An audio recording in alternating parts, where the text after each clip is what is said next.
Hi, everyone. Thank you so much for joining us this morning, this afternoon, this evening, wherever you may be. It's very exciting to welcome you all here to our second Raising Ambition Through Partnership webinar series. And this topic is close to my heart, from Cali to Belem, aligning nature and climate goals. So my name is Sarah Hertel, and I'm the NDC Enhancement Knowledge Specialist at the NDC Partnership Support Unit. And in my role, I serve as the lead for NDC enhancement activities for the partnership, as well as for our knowledge and learning team on nature-based solutions and the climate nature nexus. So I'm excited to be here today and going to give just a brief housekeeping before we get started into our content.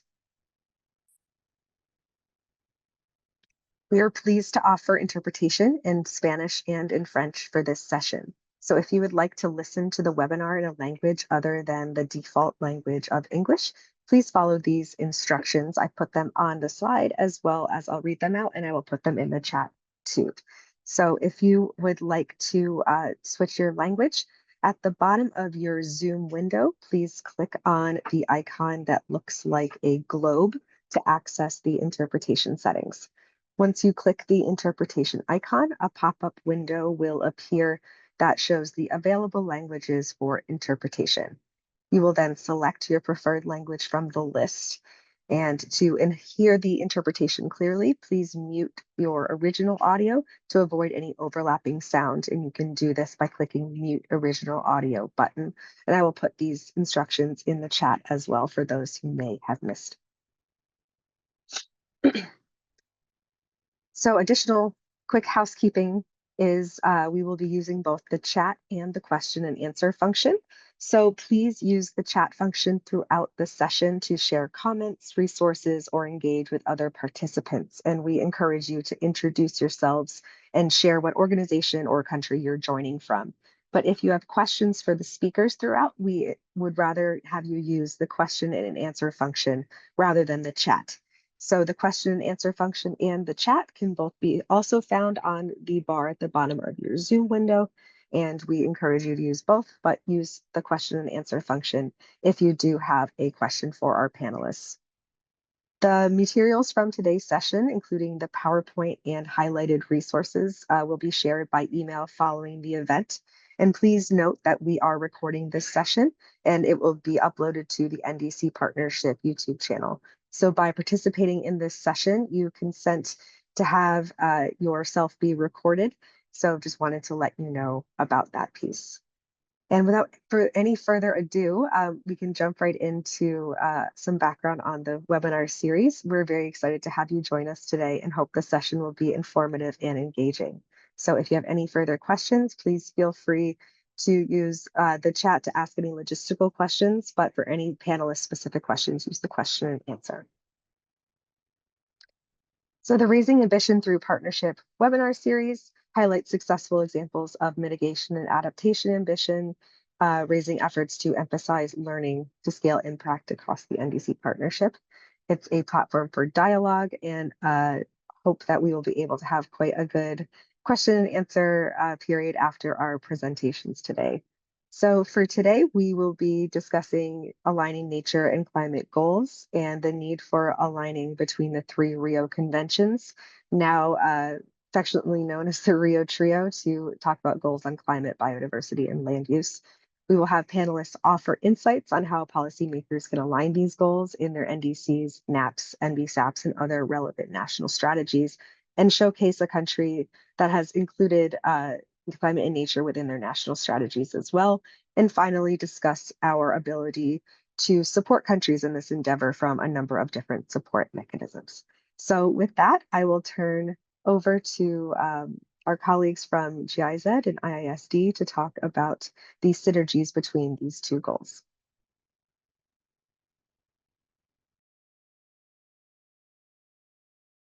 Thank you so much, Sarah.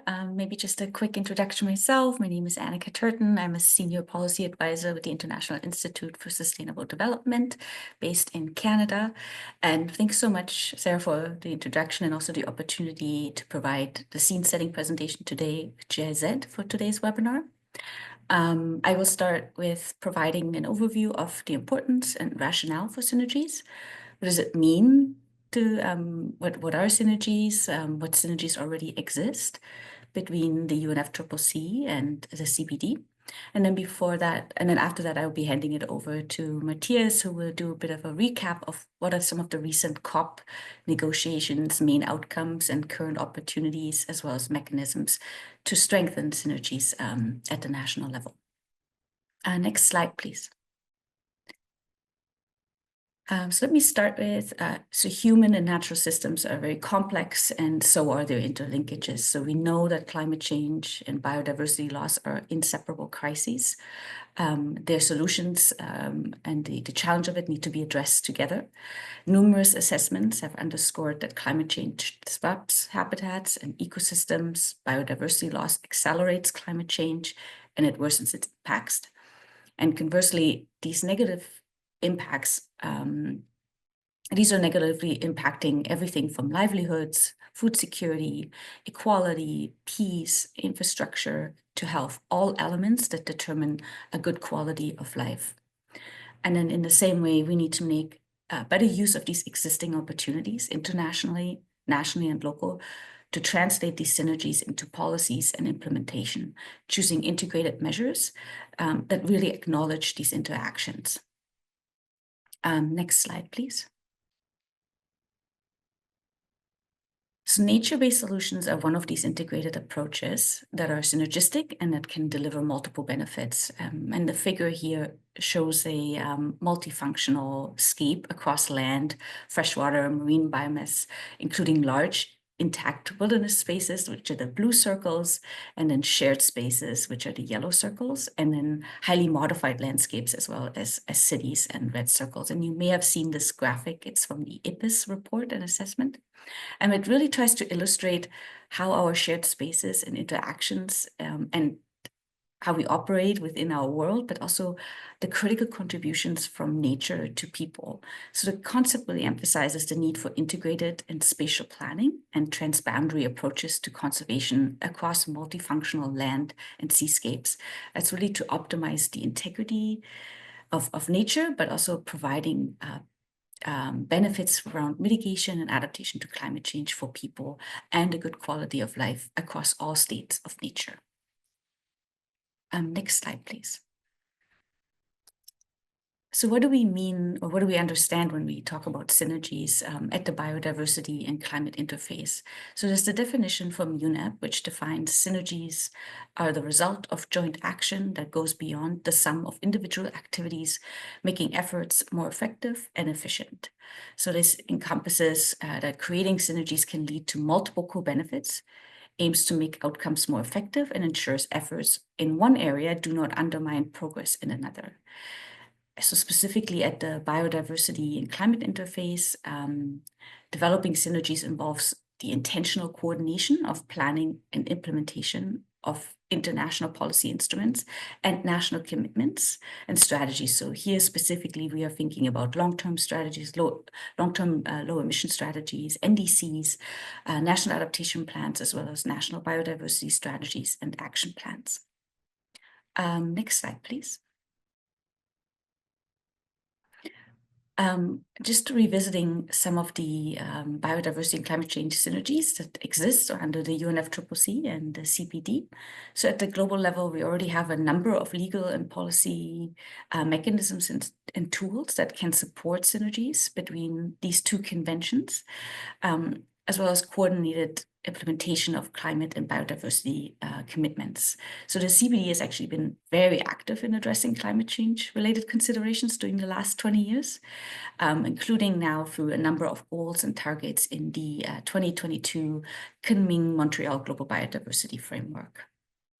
The UNFCCC COP meetings also have actually witnessed a wave of increased recognition of the role of nature within the climate regime over the last couple of years.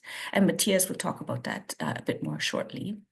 But importantly, the CBD and UNFCCC parties currently have a very important opportunity for national level synergistic actions, as they're required to submit their national targets or update them and the revised national biodiversity strategies and action plans, and the third generation of the nationally determined contributions throughout the year of 2025.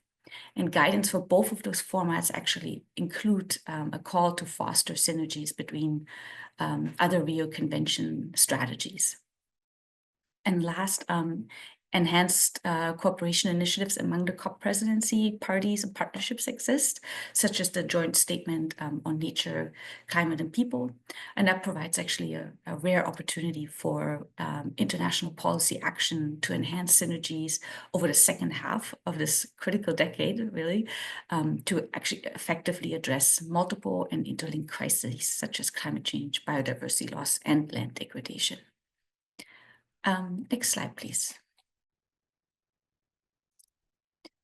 And just to dive into this a bit more, the joint statement on climate, nature, and people. So the COP28 joint statement on climate, nature, and people calls for fostering strong synergies, integration, and alignment in a coherent, synergistic manner, and holistic planning and implementation, specifically of national climate, biodiversity, and land restoration plans and strategies. And it lays out specific commitments and actions related to policy coherence, finance, the whole of society approach, as well as data and monitoring. And it's supported by 5 COP presidencies and 18 countries. And this particular statement has brought together coalitions and initiatives committed to strengthening synergies between climate action and biodiversity conservation. And so this specific one is the Climate Nature Coordination Platform, which aims to support the implementation of the joint statement and synergistic actions that address both climate and biodiversity crisis. And I'm not going to talk too much about it because I think we'll hear a little bit more later in the webinar about it. And I think with that, I'm going to hand it over to Matthias. Thank you so much, Annie, for providing the basis, the ground, why it is so important to align nature and climate goals. And now let us look back a little bit into the last year and the triple Rio COP year, or the Rio Trio, as Sarah mentioned in the beginning, starting with CBD COP 16 in Cali in October.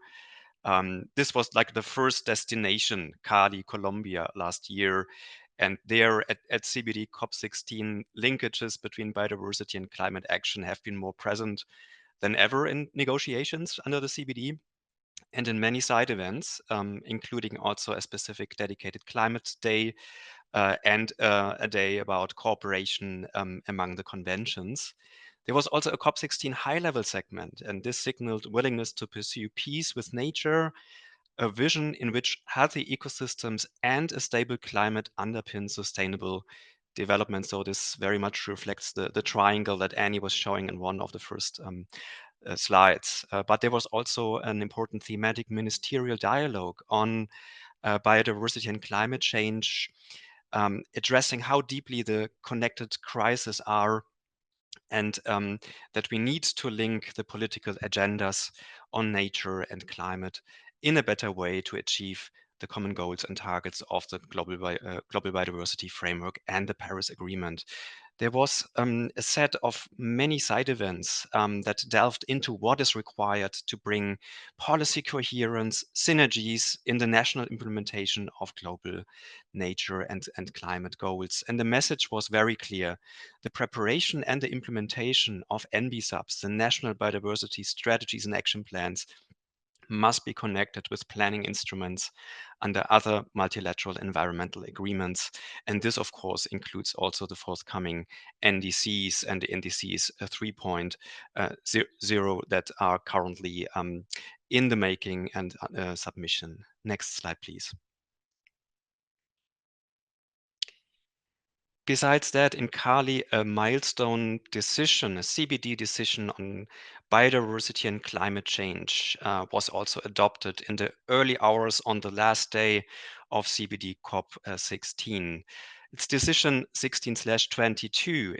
It has one key purpose, to better integrate biodiversity and climate protection at policy planning, but also implementation level. So what is this about? It's about recognizing the interactions between climate change and biodiversity loss by utilizing joint approaches at different levels, at policy level, planning, and implementation levels more effectively.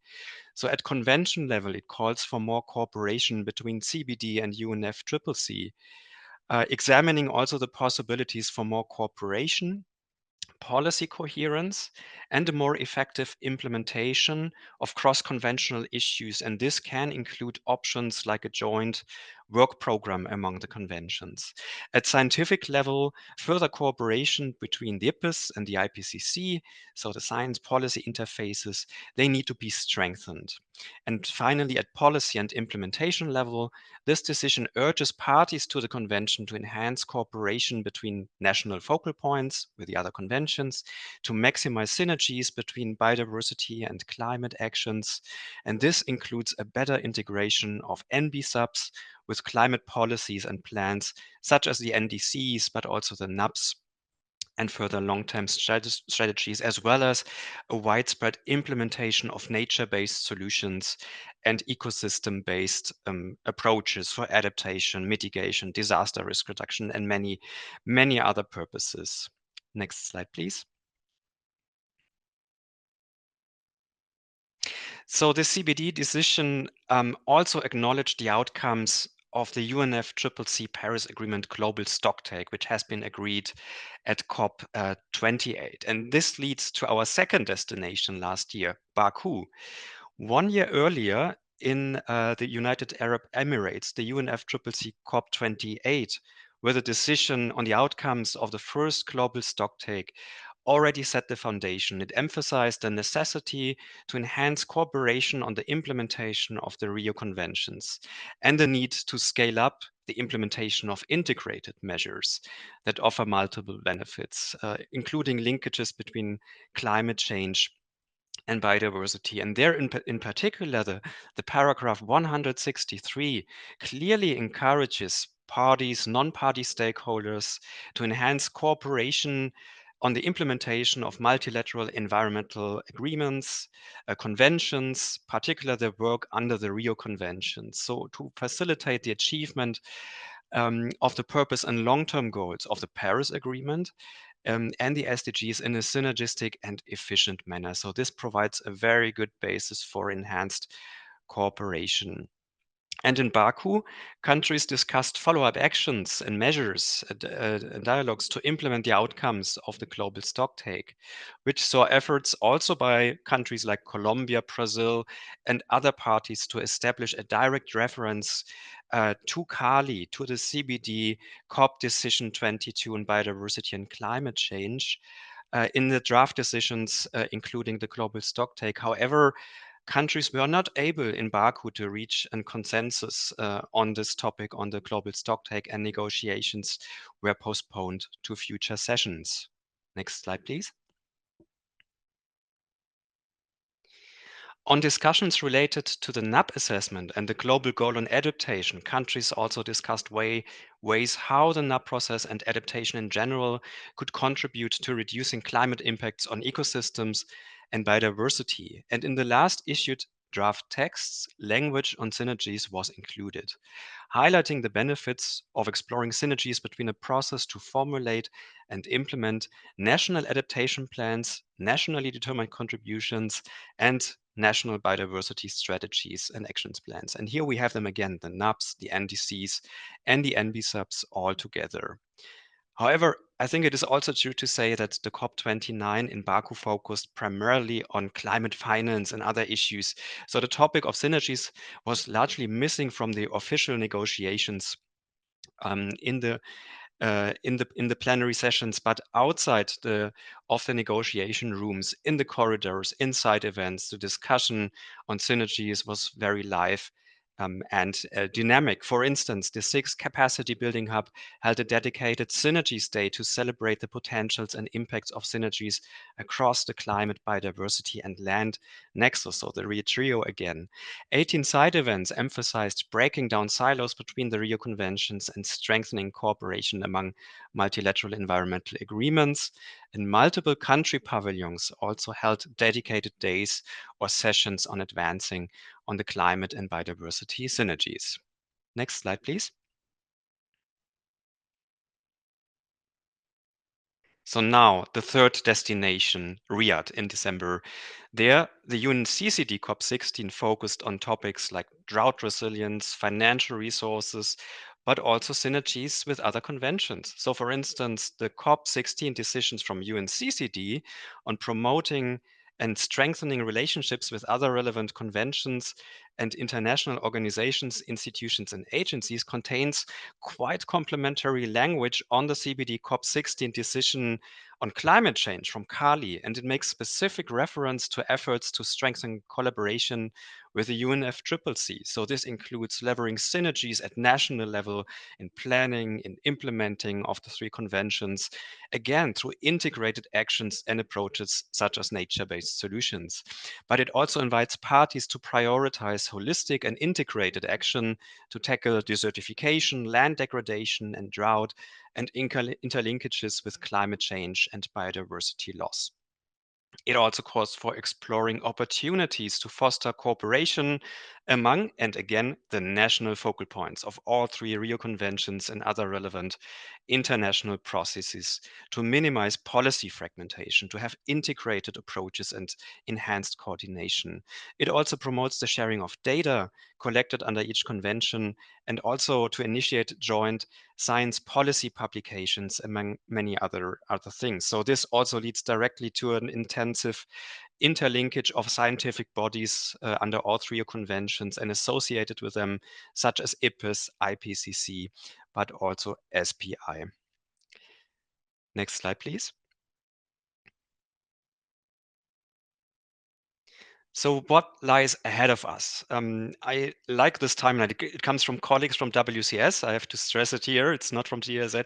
It's a very good overview. What lies behind us and what lies ahead of us. So this year, again, countries have many opportunities to further revise and align their NB-subs, NDCs, NUPs, and other policies and plans to bring them into joint implementation and to review them also over the next years. And so far, 46 countries and the EU as a regional entity have updated their GBF-aligned NB subs under the CBD, and 13 countries already revised their NDCs 3.0, and many other NDCs are in the making. So UNFCCC COP30 later this year in Belem, Brazil, will take stock of the updated NDCs, while the CBD COP17 next year in Armenia will review the global implementation progress of the GBF goals and targets, and many of those are relevant for climate action.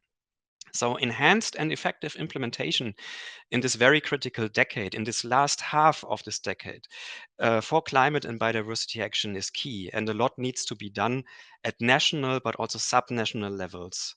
So we need to speed up in this remaining 5 years that we have. Next slide, please. So we need more. We need more alignment.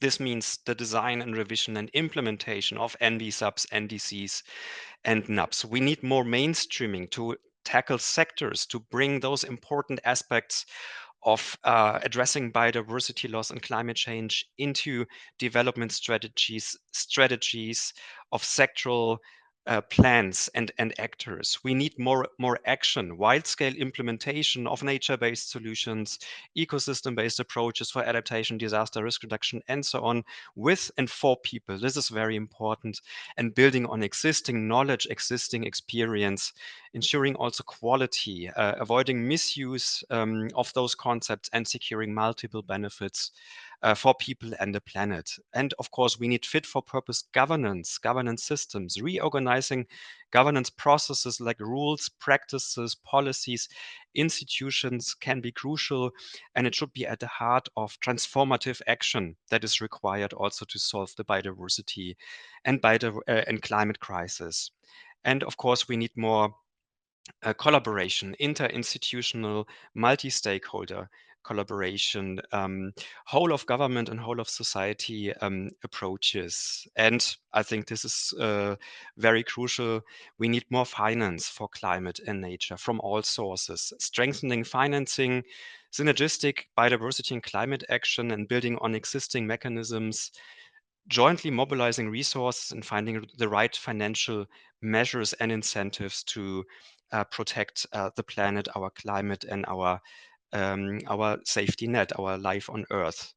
So with the final slide, Annie from IISD and myself from GIZ would also like to thank you very much for your attention, for giving us the floor here.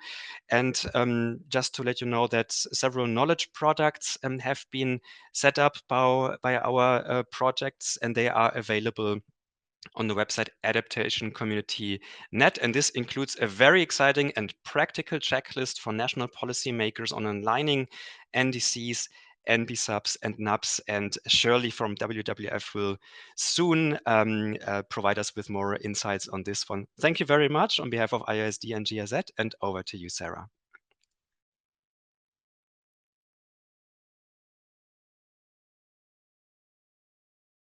Great. Thank you very much for that presentation. And for those of you that might have questions related to this presentation or any of the future presentations, please feel free to use the question and answer function in between or throughout, and we will answer them both in text form, but also we'll save some for the question and answer at the end. So with that, I will hand it over to Shirley Madison from WWF to speak more about this checklist. Thanks, Sarah. Hi, everybody. Nice to see you. So just quickly before I start, I'm Shirley. I'm with WWF, so I'm the Global NDC Enhancement Coordinator for WWF and the International Network. And I work with our offices around the world on NDC enhancement. So you're getting an NDC expert here, but we have been working closely with ISD and GIZ, with WWF experts also working on adaptation plans and NBSAPs on the synergies piece. A little bit of a run through on what we've been doing here. So I think Annika did a really good job of talking about the why. It's really important to think about these synergies, and Matthias on following this up with, what's been happening in this space, especially at the higher political level. So what I want to do now in a little bit on this checklist and talk about how, or sort of what does this look like at the national level. So we have the development of all of these outputs, the NDCs 3.0 this year, the MBSAPs last year and this year. So this is a great opportunity to be thinking about this at the national level. As Matthias and Annika have been saying, this is really about providing a way to think about, when we think about what actions we want to be doing nationally, let's make sure that they're informed by the climate needs as well as the biodiversity needs, and what does this mean for as we're planning this at the national level. So I think that Sarah will share the link to this afterwards. Matthias said it's also on the website, GIZ and ISD website. We have published a checklist for national policymakers on what we think will prompt thinking on how to do the synergies across all of these different elements. And this is presented in a tabular form, so you can go and have a look at this in more detail. What we're doing is looking at elements of adaptation, mitigation and biodiversity, and how do we think about the synergies across them and what actions you can take. And as well as this, we're thinking about how this could link into prompting on greater inclusivity, specifically from the perspective of gender. So maybe I'll take a couple of minutes to just go through some examples. I really just have, if we go to the next slide, one slide to just show you a little bit the structure. And like I say, please go and have a look at the document for more information. But we're building on some of the work that all of us have done already in this space. And we have this 5-point thinking on when we're talking about developing the policy in these areas, what do we need to think about? So you see here, obviously there's the assessment phase, there's the goal setting phase, There's the identification of strategies, what the policies and strategies and activities we're going to use, how we're going to finance and implement these activities, and how to monitor and report on these. So very much thinking about this from a policy making perspective. And we also, I would say, overarching this, have an element of what are the high level political mandates and wills which will help push forward synergistic thinking. And as Matthias said, there was a capacity building session at COP29, which we took part in and had a really engaging conversation about this, the checklist and what some of these are. And I will say that the high level political will was a really rich conversation around how to increase the governance, the legislation to help implement some of these synergistic activities, as well as explore some of the finance aspects. So if you're involved in this, you're very welcome to put some of your reflections in the chat. And it's, I guess, lovely to see you again. In terms of just giving a few examples of all of these, I'm not going to spend too much time because we have some other great speakers. But if we think about the assessment phase, some of the things that we've talked about is, thinking about the cross-cutting mandate and the assessments. What is it that is most important? And obviously we have climate vulnerability assessments, we have ecosystem assessments, we have greenhouse gas assessments. So these are some of the elements that really it's important to keep in mind when you're thinking about all of these 3 different documents. So that's one example on the kind of vulnerability side. And when we think about how we can use this to promote inclusivity and gender responsiveness, this is about understanding across all of these assessments and the vulnerability, what does this look like from a gender perspective? So to really give us the mandate on where we can strengthen theirs. If we look at goal setting, if we could take another example here. So as policymakers are thinking, what goals are we needing to look at? Of course, you need to look across all of the 3 from the perspective of all of these elements.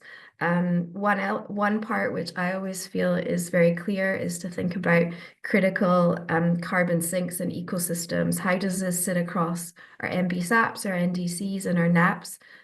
From all the different viewpoints, and making sure that there is some alignment across those. So that's one example there. And again, thinking about how gender sits within these areas and what can we do through these policy documents to promote more gender and inclusivity. If we think about identification of goals and strategies, I think a good example here is thinking about what are the trade-offs and the risks associated with some of the strategies that we're identifying. So Annika talked a little bit about nature-based solutions, ecosystems-based adaptation. There's definitely some more industrial approaches. And I think all of these need to be thought, like I said, from a climate perspective and a biodiversity perspective. So when we're thinking about NDCs, NAPs, and MBSAPs, how are we thinking about these across all of these, and how are we representing them in each document? And I think also here a good example from the gender perspective that we've included is thinking about rights here. So land rights, the duty of care to local communities. So that's one example of how we've really kind of prompted thinking around that. In terms of finance and implementation, this was a big discussion at COP. And like I said, we had lots of discussions in our capacity building session here. Some examples here are about how do we integrate, implementing some of the activities that we've done in a way that's coordinated across the planning of the NDCs, the NAPs, and the MBSAPs. And this can extend to our implementation planning on all of these documents, and how policymakers can really think what's a process to make sure that we're doing this most effectively. And again, thinking about how through that we can promote inclusivity, gender, and making sure the money is where it needs to go. And lastly, just before I finish, certainly it's very important to also think about monitoring, reporting, and stock taking. A really great example of what we've also included here is thinking about, for example, the global stock take, which Matthias was already talking about, and we have the global review under the global biodiversity framework. So there's different points here where we can think about, okay, is there a way to consolidate the way that we're engaging on the GST and the global review and thinking about the outputs that come from this? And what are the indicators that really support things like inclusivity and gender? So that's what I wanted to do here, was to just do a few examples of what's in the checklist, but there's a lot more in the document, and that will be shared with you, and we are on hand to provide some support. And like I said, this is part of our process of really prompting some thinking on how best to do this. I think it's great to think about the whole mandate, but what does this look like in practice? So I think next we'll hear some really great examples of what's going on the ground, but very happy to have more discussions on how this could potentially help you in your own context. So I pass back to you, Sarah. Thanks. Great. Thank you so much, Shirley, for that. So now that we've spoken a bit about the higher level policy aims, we're going to turn it over to country approach. So here we have Laura Bermudez from Colombia to speak about how Colombia has worked across these nature and climate goals. And she will be presenting in Spanish. So for those of you that are trying to listen in the default language of English, you will need to utilize the interpretation function. So I will put those instructions in the chat once again for you to use. But without further ado, Laura, please go ahead. Thank you, Sarah, for your introduction, and to my colleagues for the presentations. I'm going to make the presentation in Spanish. So thank you for announcing that. Muchas gracias a todos y todas. Un buen día. Y muchísimas gracias por la invitación a este diálogo. Desde Colombia y desde el Ministerio de Ambiente y Desarrollo Sostenible consideramos que las sinergias entre las agendas de biodiversidad y cambio climático son el presente y el futuro que puede ayudarnos a solucionar la triple crisis. Es necesario que esas acciones urgentes tengan en consideración tanto medidas de mitigación del cambio climático, adaptación a cambio climático y también acciones contra la pérdida de la biodiversidad. Ahí solo quiero confirmar que me están escuchando bien. Sí, muy bien. Yes, Gracias. and please just let me know when to change the slides. Thank you. Gracias. Sí. Entonces, pues en nombre del Ministerio de Ambiente, de la ministra Susana Muhammad, del viceministro Mauricio Cabrera de Políticas y Normalización y la viceministra Tatiana Roa de Orden Territorial, bajo los cuales están los temas tanto de biodiversidad como de cambio climático, queremos contarles qué trabajo se ha avanzado desde los equipos técnicos, con ocasión también de lo que ya se trabajó en la COP16, y que muchas gracias, Ani, Matías y Shirley, porque creo que han resumido muy bien el esfuerzo que hicimos todos, que hizo la comunidad global para incorporar elementos de cambio climático en la COP16 de biodiversidad, elementos de biodiversidad en la COP29 de cambio climático y también elementos de las tres convenciones en la COP de certificación. De esta forma, creemos que es importante contarles un poco sobre los antecedentes, el análisis que hemos hecho a nivel nacional entre las acciones que se priorizaron en el Plan de Acción de Biodiversidad y el proceso de actualización de las contribuciones nacionalmente determinadas o las NDCs en Colombia. Y también los temas específicos, como ya lo han mencionado los colegas anteriores, y con los cuales coincido, son temas claves en los que debemos trabajar elementos muy concretos para la implementación en sinergia de ambos tipos de metas. La siguiente, por favor.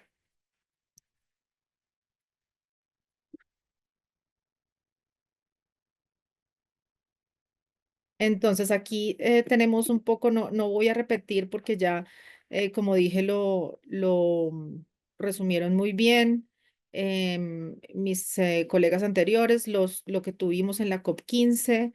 El tema de cambio climático y biodiversidad fue un tema central que la ministra Susana Mohammad, como presidenta de la COP, propuso a todos los países y a todos los actores que participan en este foro, Gran Foro de Biodiversidad, de manera que se hizo, en efecto, el Día de Cambio Climático, el foro de alto nivel sobre cambio climático y biodiversidad, donde nuestros ministros y altos niveles de los países y de las diferentes organizaciones estuvieron dialogando sobre estos temas. Se promovió también, como ya se ha mencionado, la implementación de soluciones basadas en la naturaleza. Adicionalmente, pues recordar que en la COP28, también ya lo mencionaron, tenemos nuestra declaración específica para aumentar la ambición y la cooperación en la naturaleza y en la acción climática. Por supuesto, nuestro NBSAP Accelerator y el NDC Partnership como dos iniciativas que están empezando a trabajar juntas para ver cómo aceleramos tanto las metas de cambio climático como de biodiversidad. Diferentes escenarios, workshops y agendas conjuntas que hemos desarrollado son importantes en el trabajo muy articulado a nivel nacional de los dos viceministerios, en el caso del Ministerio de Ambiente de Colombia. Adelante, la siguiente, por favor. En este proceso, entonces, pues es importante comentar, creo que ahí ya pasa, comentar cuáles son esos retos y oportunidades en estas sinergias entre cambio climático y biodiversidad. En retos tenemos em, la generación de lineamientos y recomendaciones globales para la interacción de sinergias. Creemos que pues tanto especialmente la decisión que la mencionó Matías, la decisión de 1622 de la COP16, pues creemos que es muy importante en términos de dar estos lineamientos para la articulación de las agendas de cambio climático y biodiversidad. Tenemos el reto ahora de poderlo llevar también a la COP 30 y poder incluir allí también unos puntos de agenda, un punto de agenda donde se incluya el tema de biodiversidad en las discusiones de cambio climático. Tenemos el fortalecimiento de capacidades para integrar los retos de las otras agendas. También otro reto es cómo generamos indicadores para ese marco de seguimiento y evaluación global que nos permita trabajar en conjunto. En cuanto a nivel nacional, tenemos retos en cambio climático sobre la hoja de ruta con las regiones y los sectores. La discusión sobre gobernanza, que también pues es una discusión en el marco de los temas de biodiversidad. Ahora les contamos un poco más. Adicionalmente, también las lecciones aprendidas para seguimiento y reporte de las acciones. En términos de biodiversidad, a mano derecha en la diapositiva, encontramos oportunidades como tener, por ejemplo, reportes integrales dentro de los BTR y el marco global de biodiversidad, incluyendo estos balances globales, ya también lo dijeron mis colegas. Dinamizar los grupos que están específicamente dedicados a identificar esa sinergia entre las dos convenciones. También espacios relevantes claves y por supuesto, desafíos globales en ese nivel. A nivel nacional, importante ver las oportunidades sobre la articulación de los diferentes mecanismos y marcos existentes, el diálogo con los diferentes sectores y esa agenda sectorial y territorial debe ser una agenda integrada de diálogo en términos de cambio climático y biodiversidad. Eso nos permitirá generar entonces una hoja de ruta para avanzar en las acciones que se han priorizado dentro del NBSAP y también, por supuesto, trabajar de manera conjunta seguimiento y monitoreo. En ese tema, entonces, pues tenemos coincidencias o elementos comunes que creo que compartimos con lo que ya mencionaron Ani, Matías y Shirley. Tenemos metas globales compartidas, tenemos espacios para generar mandatos y generar alianzas ya sea en el marco de las COPs o en otros o en los órganos subsidiarios de cada una de las convenciones. Tenemos una voluntad y una apertura de trabajo conjunto. Ya lo mencionaban ahora, la relación desde lo técnico entre el IPCC y el IPBES. Y en términos, por ejemplo, de mandatos específicos para la implementación, como el desarrollo de soluciones basadas en naturaleza, pues necesariamente nos lleva a trabajar de manera conjunta. Él también lo ha mencionado, el avance, los temas de la estrategia de financiamiento tanto para cambio climático y biodiversidad, teniendo en consideración evitar la doble contabilidad, pero también poniendo de presente la necesidad de tener recursos nuevos y adicionales que nos permitan atender ambos tipos de compromisos. Y finalmente, pues uno de los temas que también hemos trabajado mucho a nivel nacional y que tenemos que ver cómo lo desarrollamos y es esos esquemas de monitoreo, reporte y verificación que nos van a permitir de manera integrada trabajar de manera conjunta. La siguiente, por favor.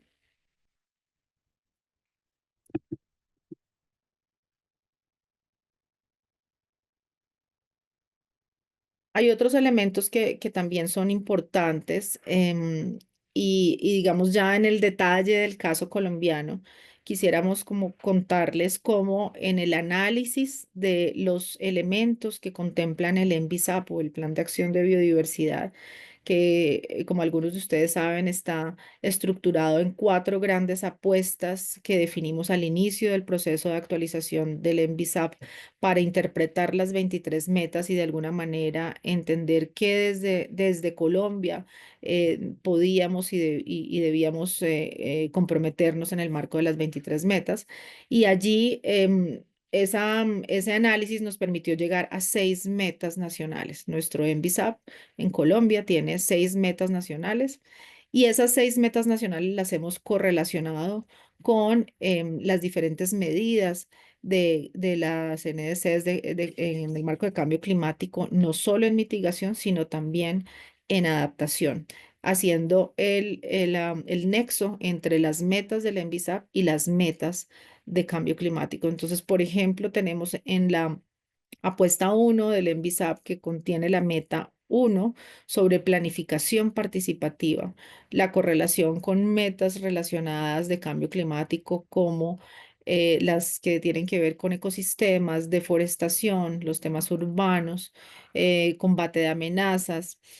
También, por ejemplo, los planes integrales de gestión de cambio climático a nivel territorial, la adaptación basada en ecosistemas, que también para un país megadiverso como Colombia es fundamental, y todas estas medidas de adaptación van a tener una relevancia y una significancia particular por la importancia que tiene la biodiversidad en nuestro país. También todos los temas de riesgo, restauración y protección. Entonces, en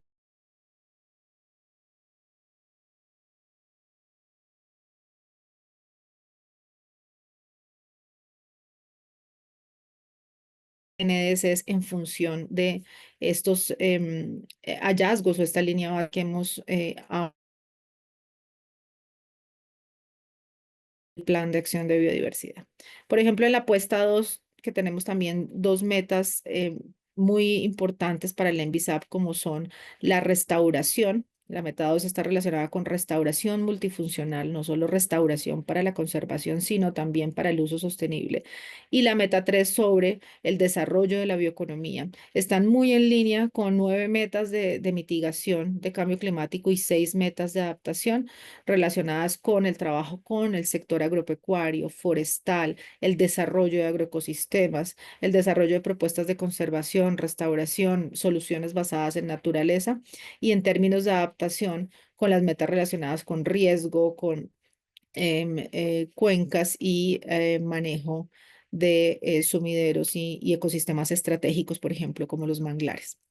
Y finalmente en la meta, en la apuesta 3, en la meta 4, que es toda la meta relacionada con atención de la informalidad y los delitos ambientales, tenemos la correlativa meta, dos metas de mitigación sobre monitoreo y deforestación y dos metas sobre adaptación a cambio climático enfocado en incentivos y monitoreo. Y finalmente en la apuesta 4 tenemos las dos últimas metas del Plan de Acción de Biodiversidad. La meta 5 relacionada con la gobernanza de todos los sectores y toda la sociedad, que incluye las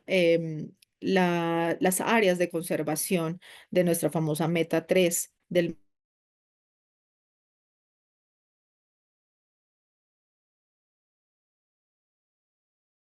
y esto entonces se relaciona con las metas de cambio climático sobre incentivos, descarbonización, prevención y la responsabilidad intergeneracional. La siguiente, por favor. De esta manera les queremos mostrar entonces cómo hemos hecho esa correlación de las metas nacionales de las metas nacionales del Plan de Biodiversidad con las metas de mitigación, adaptación a cambio climático, que son fundamentales para que en lo concreto empecemos, por ejemplo, en el diálogo con los diferentes actores a tener esas sinergias. No nos podemos sentar a dialogar y acordar con el sector agropecuario, con el sector de agricultura y desarrollo rural para hablar solamente de metas de mitigación de cambio climático sin tener en consideración las metas de biodiversidad, el contexto de biodiversidad y, por supuesto, las oportunidades que nos da la biodiversidad en términos de las metas de adaptación.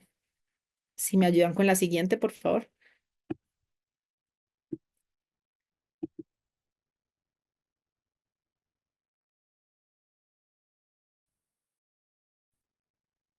Creo que no. Ya, ahí gracias.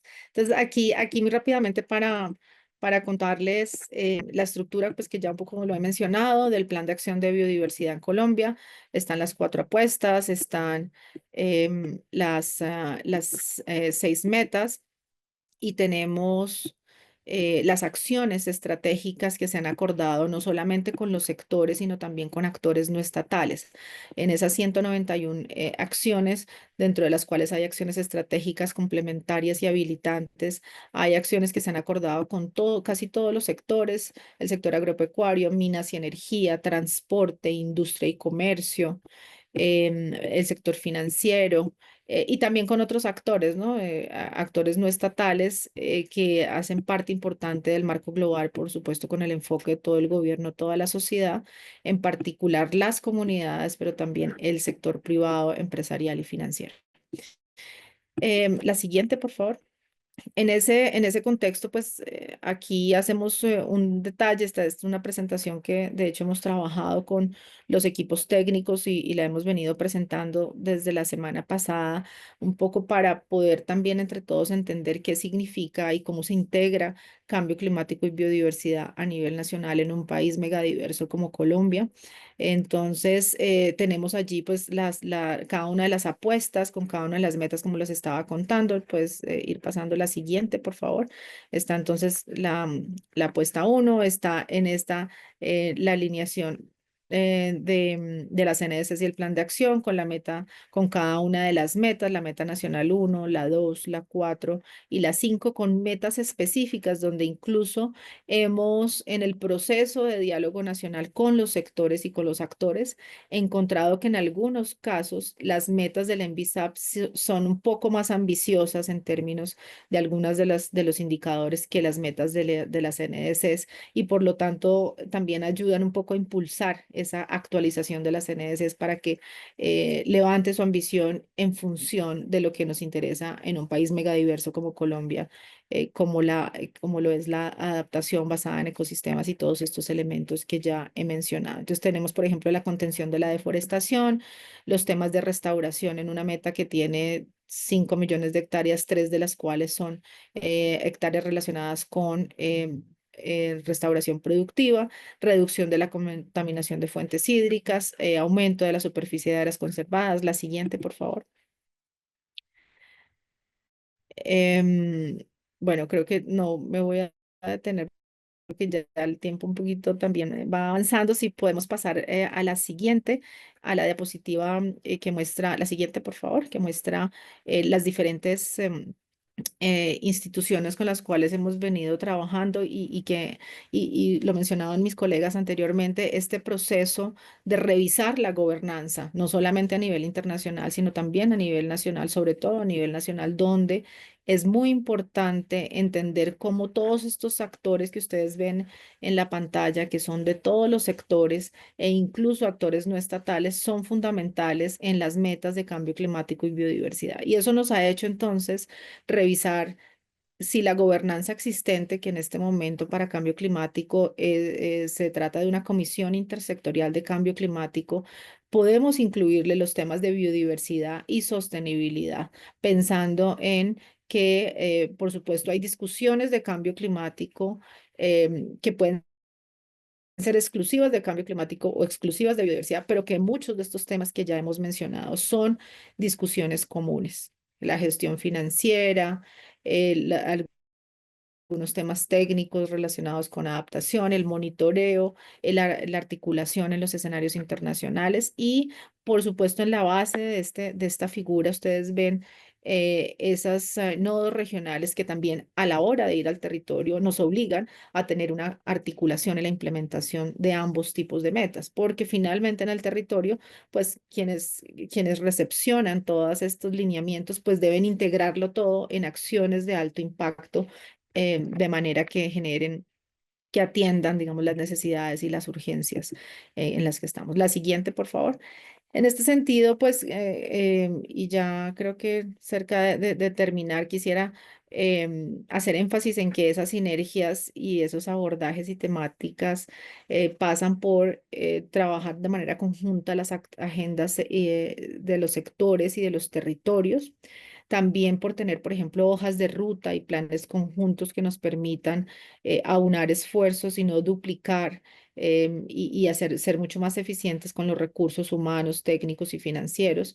Tener un proceso de soporte de asistencia técnica para reforzar los equipos técnicos de los sectores, también incluyendo, digamos, este lenguaje de lado y lado.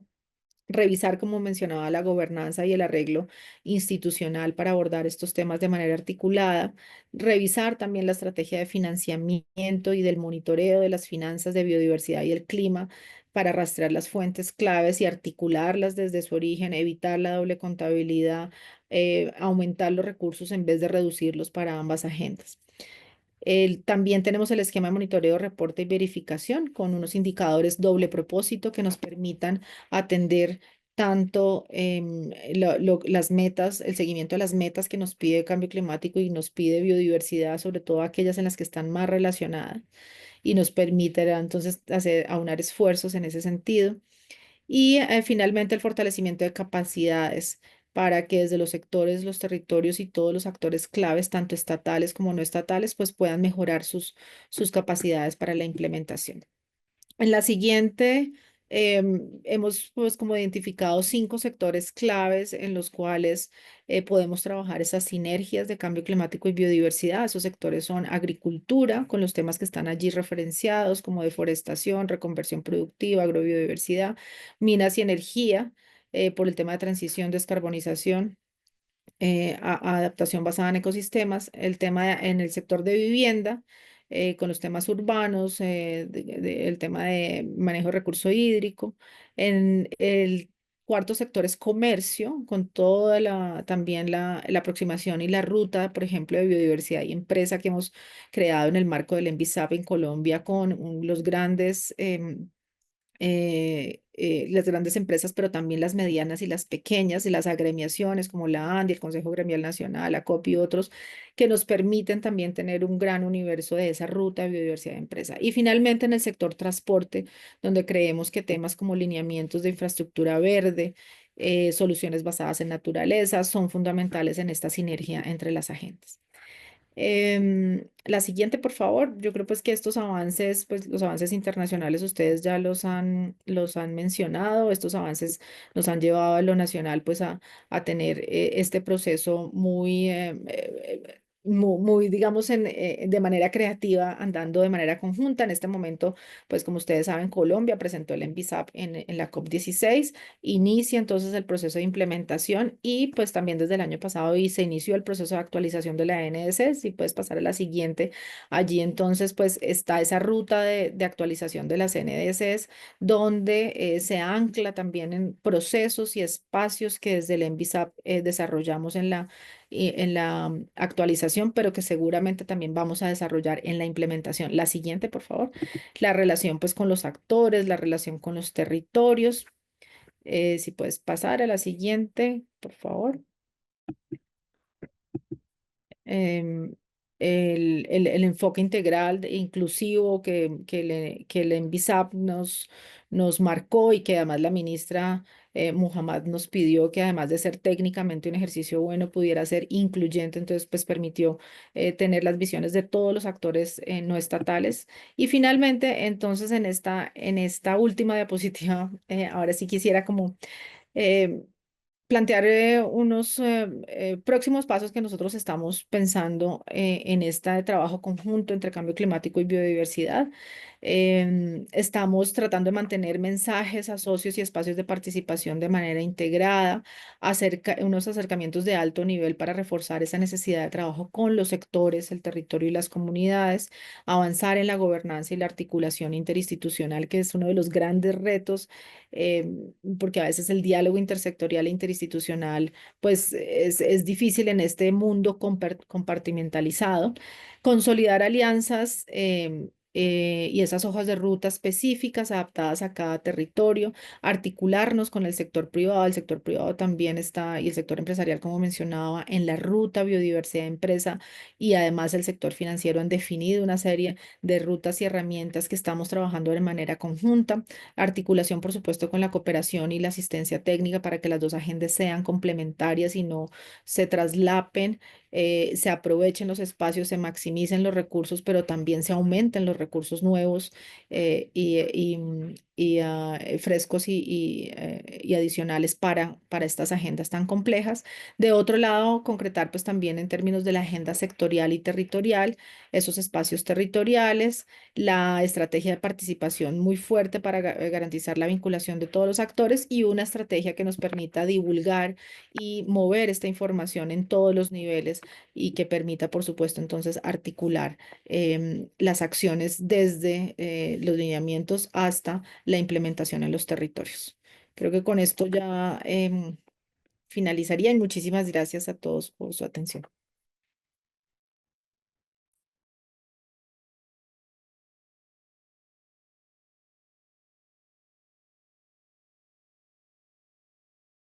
Thank you very much, Laura, for that. And we will make these slides available to everyone following the presentations or following the webinar. So you'll have full access to the slides that we had to skip over very quickly. So thank you. And next, we are excited to speak about how organizations are helping in countries are helping other countries in achieving these goals. So first, we'll have a brief description of how the NDC Partnership Support Unit helps countries with aligning their nature and climate goals. And I'll pass it to my colleague Clarissa for an overview here. Thank you, Sarah. Thanks very much. So I'm Clarissa Lena. I'm Country Engagement Partner Engagement Manager for the NDC Partnership Support Unit. I think most on the call would be aware that the NDC Partnership is a global coalition of now over 230 implementing and development partners, developing countries, developed countries, all working together to implement ambitious climate action that also achieves the Sustainable Development Goals. The cornerstone of the partnerships approach is that we're country driven. So governments identify their priorities. Previous slide, please. Sorry, Sarah.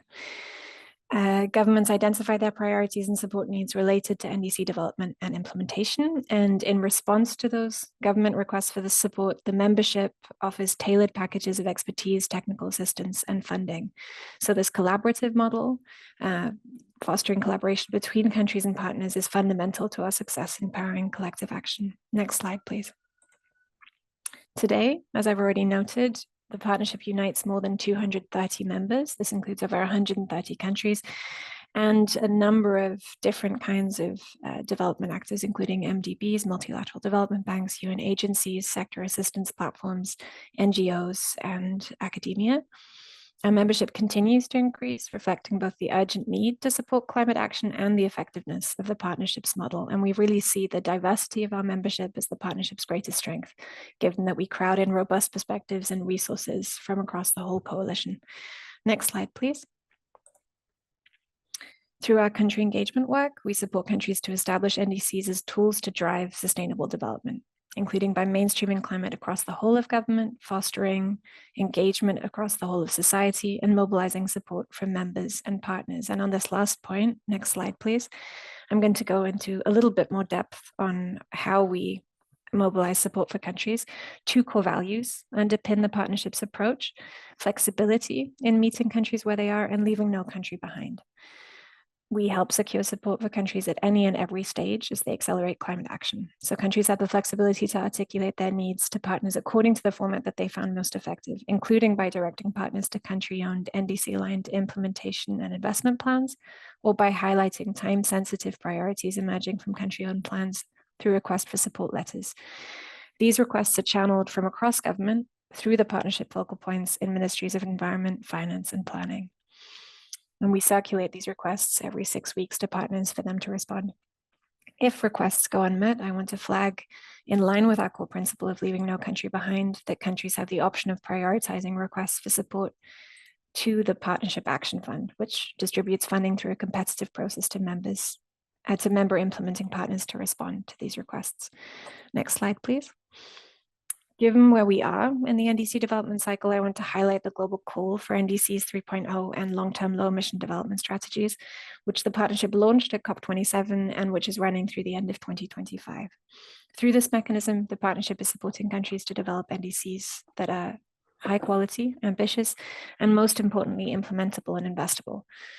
Implementing partners are providing countries with customized technical assistance, using their own resources, projects, and programs, and where needed, also using additional resources through the Partnership Action Fund.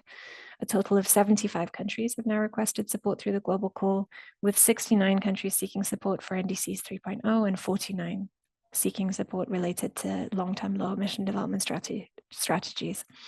And this represents $55 million having been mobilized from 33 implementing and financing partners and the Partnership Action Fund. Next slide, please. And finally, just to drill down on the topic that we're discussing today, I wanted to, against this backdrop, give a little bit more information on how the partnership serves to support synergistic action on climate and nature. As I've already described, the partnership's flexibility allows countries to request support across a huge range of activities. So, for example, development of climate plans and strategies. That obviously includes NDCs, but also, as I've noted, long-term strategies, also national adaptation plans, and aligning those with other targets, including MBSAPs and land degradation neutrality targets. We also work with countries to turn these targets into reality, including through policy, regulatory, and legal reform, mainstreaming targets into development plans and budgets, and strengthening access to finance. A key pillar that I want to highlight includes work on in-country capacity by embedding advisors to support coordination and tracking, provide sectoral or thematic expertise, including, for example, on biodiversity topics, and support project development, among other activities. A few examples here of the kinds of requests, nature-related requests that have come through the partnership. We've seen requests on the feasibility of nature-based solutions for coastal adaptation, identification of sites for land restoration programs, development of a national biodiversity information system, and development of green city management plans. And because of the number of requests that we've seen come through the partnership on these topics, we've been working closely with colleagues from the MBSAP Accelerator Partnership and other matchmaking platforms engaged in the Climate Nature Collaboration Platform, which Calda will talk about a bit more in a moment, to identify support opportunities for some of these requests, expanding the pool of potential partners and resources that can respond to countries' critical needs in this area. And I think that's a good segue on to Eva's presentation. So thanks everyone for the time. Thank you very much, Clarissa, and thank you, colleagues, for this invitation.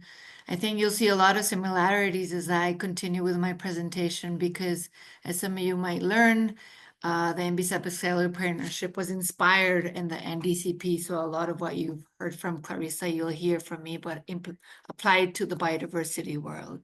So as I said, my name is Eva Gurria, and I'm the Partnerships and External Relations Lead for the NBCEP Accelerator Partnership. Next slide, please.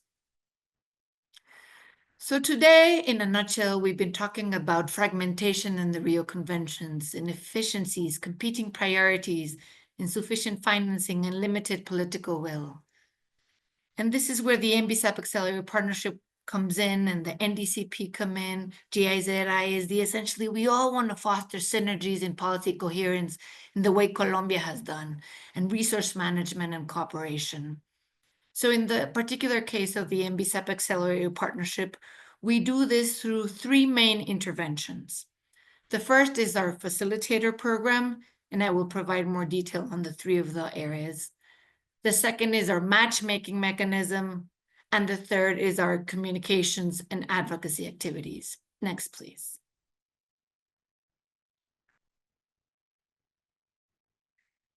And in a nutshell, given that some of you may not already know the NBCEP Accelerator Partnership, as I said before, inspired an NDCP, this is also a country-led partnership that aims to accelerate the implementation of NBCEPs that are aligned with the global biodiversity framework. And how do we intend to do this? Well, our vision is really to raise ambition and action for biodiversity. And we do this through specific NBCEP implementation support, strengthening technical and financial support for countries, facilitating access to biodiversity finance, helping align some of these financial flows, fostering peer-to-peer learning and international collaboration, and then getting tons of ideas of how we could leverage Colombia's knowledge to promote more of this work. But really, at the end of the day, to elevate the NBCEPs in national development planning in the way that NDCs have been elevated for so many years now. Next slide, please. And very briefly, we have 72 members, 47 of these are countries, 5 institutions, and 20 non-state actors, and growing. Next, please. So specifically to our interventions around the synergies piece. Well, our first area is through our facilitator program. In a nutshell, our facilitators are individuals that are endorsed or hosted nationally or regionally, and they represent the NBCEP Accelerator Partnership. We have funding for 24 facilitators for periods from 2 to 3 years. And the responsibilities of the facilitator are, firstly, well, identify and monitor country-specific biodiversity priorities. So what are their needs? What are their demands to implement NBCEPs? Secondly, to channel some of these requests for support through our matchmaking service, and I will speak about it shortly. And thirdly, and most relevant for today's conversation, is to really to foster this alignment and collaboration, on the one hand, to deliver whole of society and whole of government approaches, but really also including this policy coherence between nature climate agenda that our colleagues have already alluded to. Next slide, please. So very briefly, our facilitator program areas in blue, you will see where we will host facilitators at a country level, and in red and in yellow, you will see our regional level facilitators, so Central America and the Pacific mostly. Next slide, please. Our second area of intervention that I already alluded to is the matchmaking mechanism. As I said, inspired in NDCP, it is really a demand-led platform designed to connect our member countries with technical and financial support, with the aim of really helping advance implementation of the NBCEPs across the 23 GBF targets. And here we have a good example. No, it's fine. Next slide, please. And here we have a good example of some nature-based solutions inspired requests that we've received. You will notice some are quite similar to what Clarissa was showing earlier, because we're working hand in hand with NDCP, trying to understand what are the MBA's requests that have not been addressed, where we can come in with our biodiversity know-how. So she alluded to some of these biodiversity information systems, the creation of these systems, restoration projects, policy planning and coherence in cities, and a lot on education. So we will be sharing more around these success stories as they continue to come together. Next slide, please. And last but not least, our communications and advocacy activities. We've been hosting a couple of events with some of the colleagues here in the call today at COPS, at SBI. We just submitted a request for World Conservation Congress, but the idea is that we continue to work together and to find synergies around the various opportunities that come up. Like today's webinar, thinking of holding capacity building workshops and webinars, and continue to do so with CNCP, and you will hear from Calder soon. But again, through our social media, our newsletters, how can we leverage our huge networks and partners and members and co-chairs to be able to put this synergies message out there? And last but not least, well, I just alluded to it, but our members and partners, how can we work with our countries, with our non-state actors to really put the message out there and build the capacities at a national level to take these ideas like those shared by Laura, for example, to bring together the various actors and sectors within the countries. That's it for me. Thank you very much, Sarah.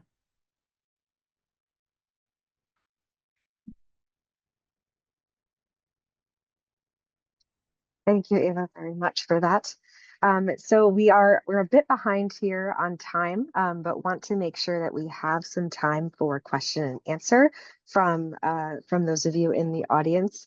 So without further ado, I'll allow Kirsten from GIZ to start with our question and answer. And if you have any questions that you'd like to ask, please utilize the question and answer function if possible. I know there are a few already in the chat that I can bring up, but if you have any other questions, please feel free to use that. Thank you.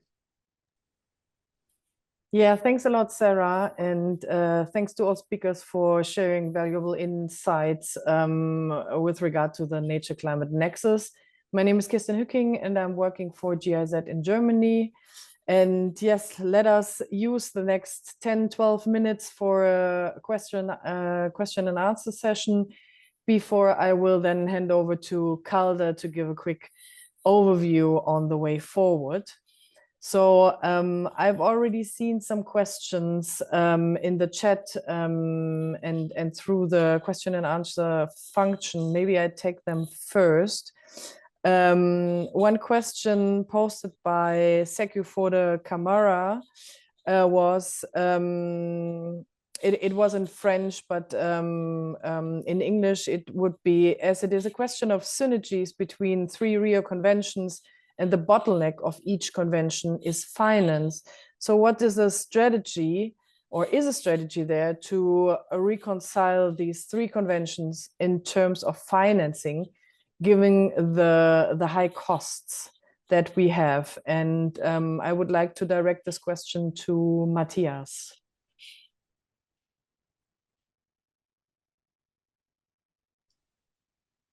Yes, thank you very much for this question. And I think we all agree that finance really is a bottleneck, and I couldn't agree more with it. And I think what is needed is different strategies. I think we need to strengthen and integrate and link financial mechanisms. I think Laura, in her example from Colombia, gave a very interesting insight into this, with synergies among finance systems. This means, of course, to provide more resources, financing instruments from all sectors and sources, public and private, national, local, and also internationally.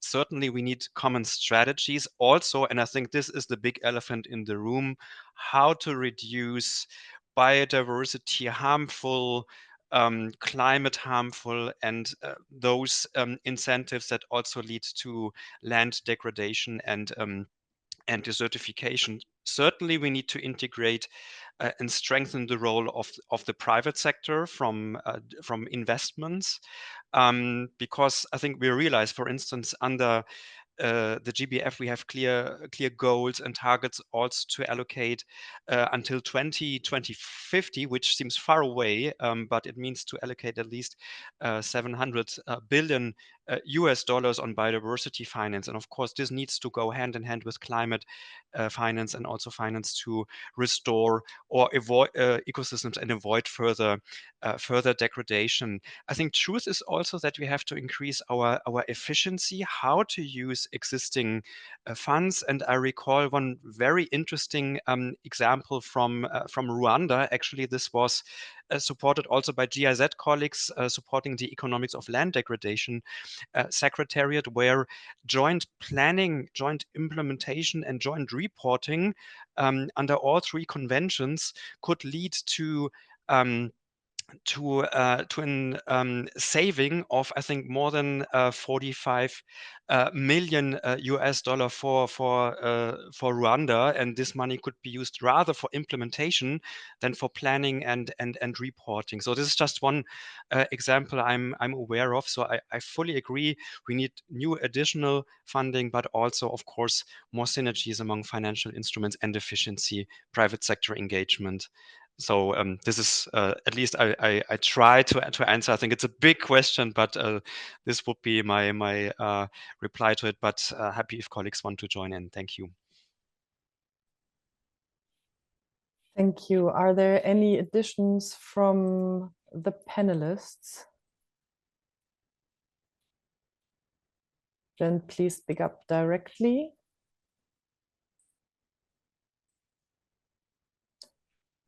Otherwise, I will come to the other question that was posted.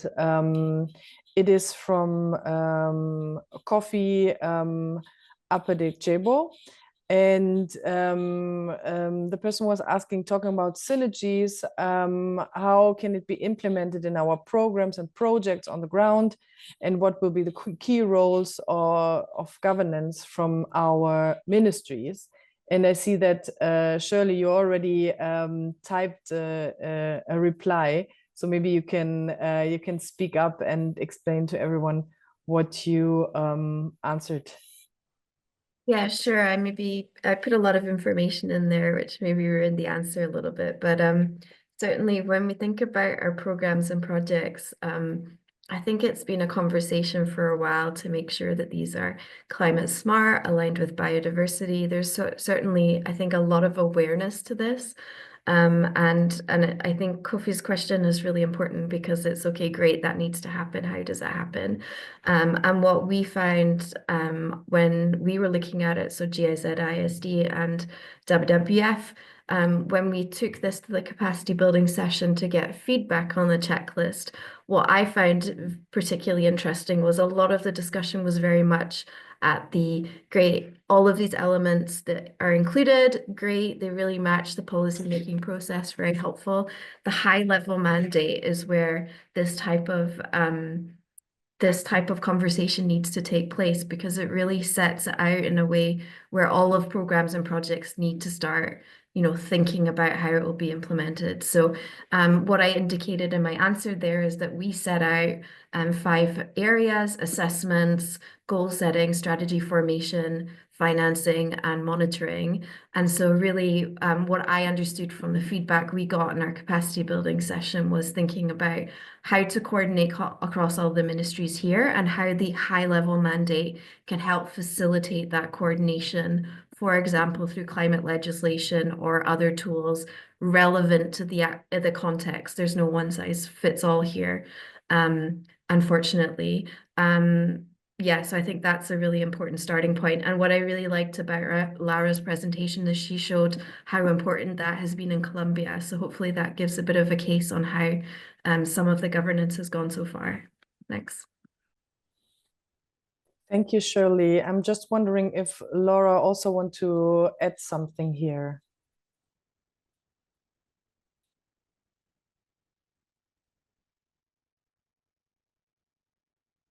Sí, muchas gracias. Sí, creo que es fundamental para realmente generar las condiciones para la implementación a nivel local, a nivel del territorio, lograr pues que en efecto estas iniciativas y los programas y proyectos incluyan em, la visión integrada y articulada de cambio climático y biodiversidad. Nosotros, Colombia tiene a nivel territorial una estructura de autoridades ambientales que obviamente conocen de todos los temas, pero específicamente para las metas de cambio climático se generaron unos nodos o unos clústeres de cambio climático territorial, donde se espera que actores, tanto públicos como no estatales, se articulen en la implementación de las medidas. Lo que hemos planteado ahora con las metas y las acciones del Plan de Acción de Biodiversidad es que esos nodos de cambio climático sean también nodos de biodiversidad para poder entender esa articulación que mencionamos del papel de la biodiversidad, por ejemplo, en la adaptación al cambio climático y que los proyectos, por ejemplo, de soluciones basadas en naturaleza tengan una visión amplia, no solamente desde un punto de vista de cambio climático, sino realmente tengan en consideración los ecosistemas, los procesos de restauración, el papel de las comunidades, la diversidad no solamente biológica, sino también cultural asociada a esos ecosistemas y la posibilidad que tiene eso de fortalecer la respuesta en términos de adaptación y por lo tanto implementar proyectos o iniciativas articuladas. Creo que eso, pero eso no lo hemos hecho, lo hemos pensado y queremos hacerlo, queremos llegar al territorio para proponer eso. Ahora, desde el territorio también están proponiendo articulación y sinergias que, por supuesto, demandan mayor articulación de las instituciones públicas, pero también de lo público con lo privado, con lo empresarial, con los procesos comunitarios. Entonces, esa integración de los elementos a nivel territorial es fruto de las sinergias. Gracias.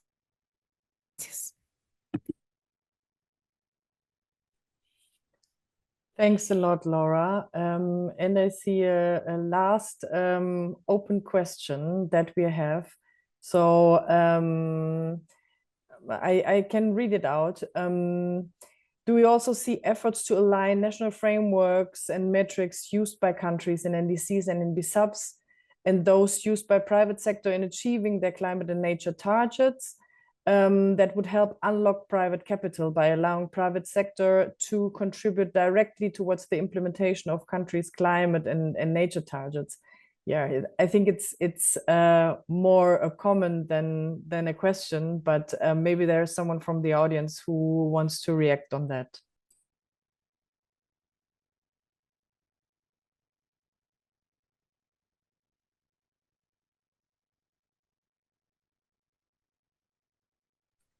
Shirley, please.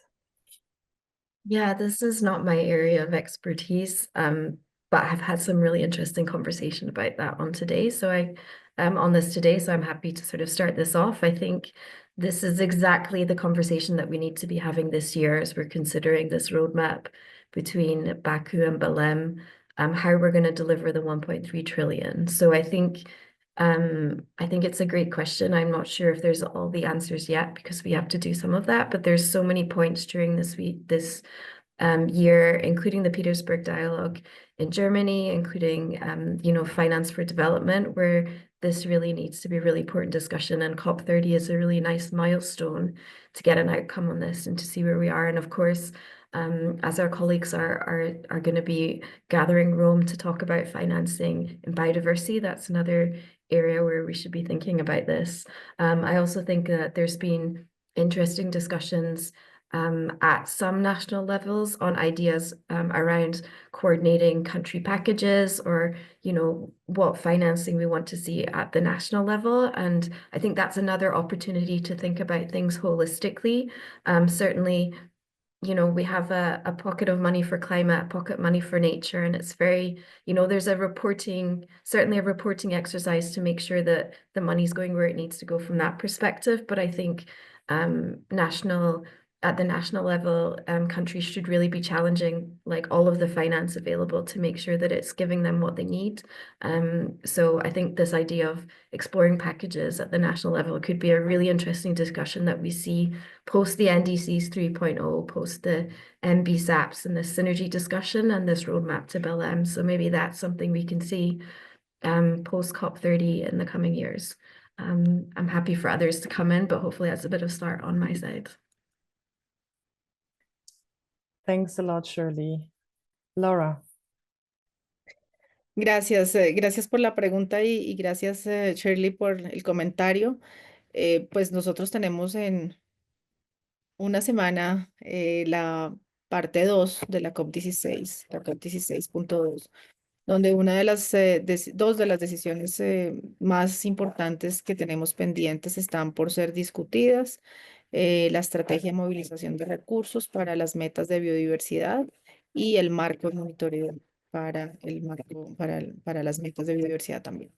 Y pues creemos también que esta es una eh, oportunidad para demostrar el compromiso de todos los países en aportar al cumplimiento de las metas del marco global de biodiversidad y preparar un poco esa discusión que vamos a tener en Belén. Claramente esa articulación entre cambio climático y biodiversidad es fundamental, no solo en todos los temas que ya hemos discutido como alineación, mainstreaming, implementación, gobernanza, cooperación, evaluación, monitoreo y reporte, sino también, por supuesto, financiación profunda sobre mecanismos, sobre mecanismos alternativos, sobre fortalecimiento de los existentes, sobre movilización de recursos de todas las fuentes. Por supuesto, el sector privado y las empresas están cada vez poniendo más atención en la meta 15 del Marco Global de Biodiversidad y otras metas como la meta 18, la meta 10, metas que invitan al sector privado y al sector financiero a movilizar recursos con unos objetivos también enfocados en reducir la pérdida de la biodiversidad. Y eso es fundamental porque, pues, no solo porque se está diciendo en un acuerdo internacional, sino porque hace parte ya de la cadena productiva, de todas las cadenas productivas, la incorporación en este caso de la biodiversidad y la incorporación, por ejemplo, del análisis de riesgos.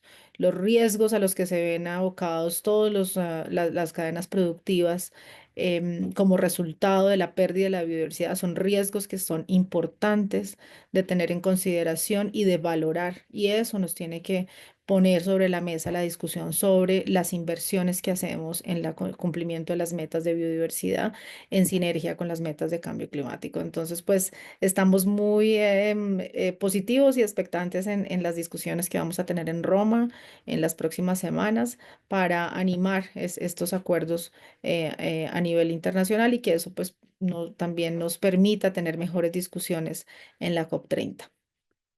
Gracias. Thanks a lot, Laura, for for raising this important point. With a view to the time, we must now unfortunately come to an end. Thanks a lot for engaging. Thanks a lot to NDCP for giving GIZ the chance for co-organizing this webinar. And I will now, without further ado, hand over to Calda. And I would also like to ask Sarah to answer the last question to NBSUB Accelerator Partnership in writing. Thanks a lot, and over to you, Calda. Thanks, Kirsten. I know that we're over time, so I'll keep my comments very short, but I'm Calda Tomlinson, leading the Secretariat for the Climate Nature Coordination Platform that was mentioned earlier by Annika and Matthias and others as well, which really came out as an initiative to support the implementation of the COP28 joint statement on climate, nature, and people. Really around the alignment of policy coherence for the next round of NDCs and MBSAP, synergetic finance, data interoperability and MRV across climate and biodiversity and land degradation, and then obviously whole of society participation and implementation. It was a 2-year commitment through from COP28 for the agreement of the global stocktake through to COP30 in terms of countries updates of their NDCs. And so we'll be expecting to see the submission of many parties' updated NDCs by September, presented and analyzed by COP30 in Belem. So there can be a comprehensive analysis of how much those new NDCs are aligned and coherent with countries' new NDCAPs being submitted, continuing throughout this year. And really the focus going forward will be continuing to support that more integrated and holistic approach.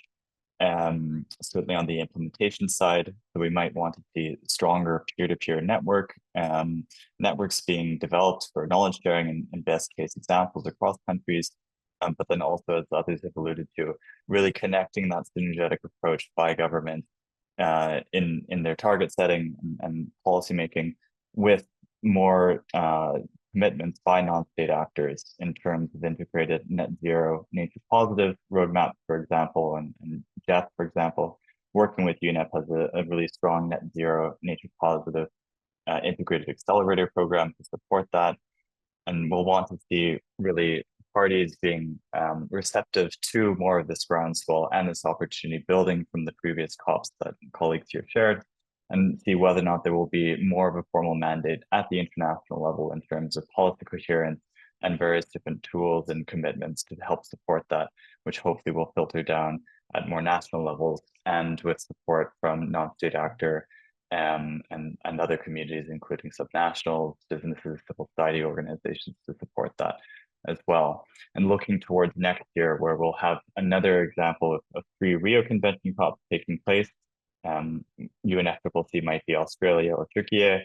CBD will be hosted by Armenia, and UNCCD hosted by Mongolia. All countries that will be wanting to advance more alignment and more ambition on synergies to support implementation as well. So we'll expect the outcomes from this year to filter into next year, and really all working towards that convergence towards 2030 timelines, where we'll have to see the halving of emissions by 2030 under to fulfill the Paris Agreement obligations, as well as reaching global biodiversity framework targets. And of course, we have the SDGs for the 2030 timeline, and there'll be a major push towards that convergence, where we've already been seeing climate and SDG synergies work over the last few years, as well as the UNEP resolution from last February on synergies, synergetic implementation of multilateral environment agreements as well. So the momentum will continue, and once governments really secure the development of these policy plans, they'll all be all hands on deck in terms of helping implement them in a synergetic way.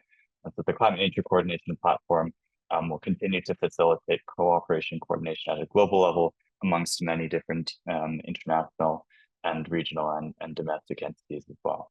I'll leave it at that.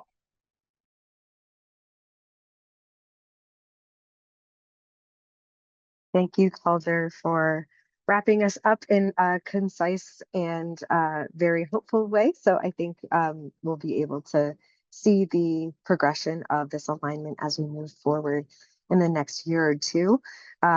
So with that, I just have one final slide just to highlight a new resource that was published right before COP29 last year, the Guide for Including Nature and Nationally Determined Contributions, or NDCs. This is the 2nd edition, so this is an update from the previous. And you can find more information either at this QR code or this link. We will include the link in the follow-up email to attendees as well. And this is put together by the Nature for Climate Coalition and is hopefully will be assisting national policymakers and technical experts involved in revising and implementing NDCs 3.0 that will be submitted this year. So with that, thank you all so much for your attention and participation. I will send around a follow-up email to everyone who has registered, and we will have this recording available on the NDC Partnership YouTube channel. So be on the lookout for that, and we will have a number of other resources shared with you as well. So thank you so much for joining us, and we hope you'll be able to join us for our next session of the Raising Ambition Through Partnership series. So thank you all very much.